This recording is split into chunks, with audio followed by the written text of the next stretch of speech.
దేవుని ప్రియులకు శుభములు. ఈ దినమందు దేవుని వాక్యాన్ని చదువుకుందాము. 119వ కీర్తన 74వ వాక్యాన్ని చదువుకున్నప్పుడు, నీ వాక్యము మీద నేను ఆశ పెట్టుకొని ఉన్నాను, నీ యందు భయభక్తులు గల వారు నన్ను చూసి సంతోషించురు. ప్రియ దేవుని బిడ్డలారా, ప్రభువుని ఆరాధిస్తున్న మనము, ప్రభువును సేవిస్తున్న మనము, మన ఆశ దేవుని వాక్యం మీద ఉండాలి. దేవుని వాక్యము అంటే దేవుని యొద్ద నుండి వచ్చే వాక్కు.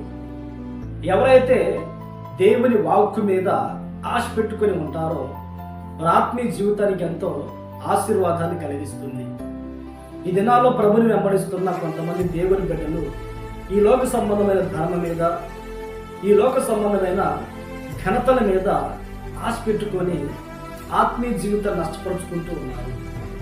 కుటుంబాలలో కూడా దైవ దీవెన పొందుకోలేక నడిపించబడుతూ ఉన్నారు.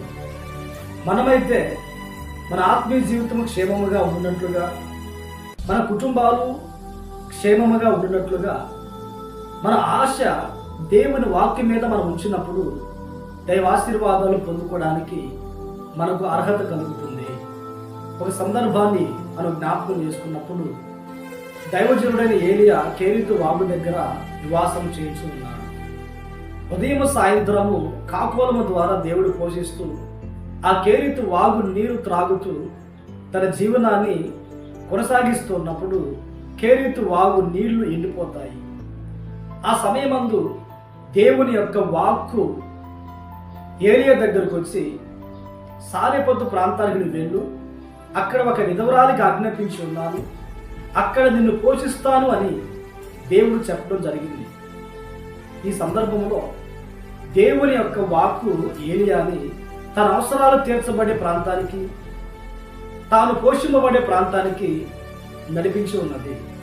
నిజమే కదా? ఈ మాట వింటున్న మనము కూడా ప్రతి దినము దేవుని యొక్క వాక్కు కొరకు మనం కనిపెట్టుకుంటే ఆ వాక్కు మనకు ఆలోచన చెప్తుంది. ఆ ఆలోచన మన ఆత్మీయ జీవితానికి, కుటుంబాలకు దీవెనకరంగా ఉంటుంది. అలాగే ఇర్మియా దగ్గరకు కూడా దేవుని వాక్కు వచ్చింది. దేవుని వాక్కు వచ్చి, ఇర్మియా, నీతో ఎవరైతే పోరాడుతూ ఉన్నారో వారు నీ మీద జయం పొందజాలరు అని ఆ వాక్కు తెలిపింది. నిజమే కదా? దేవుని యొక్క వాక్కు మన ఎద్దుకు వచ్చినప్పుడు ఆ వాక్కు మనతో మాట్లాడుతుంది, మనం ధైర్యపరుస్తుంది, మనల్ని ఓదారుస్తుంది. దేవుడు మనకు తోడుగా ఉన్నాడనే ధైర్యాన్ని మనకు కలిగిస్తుంది.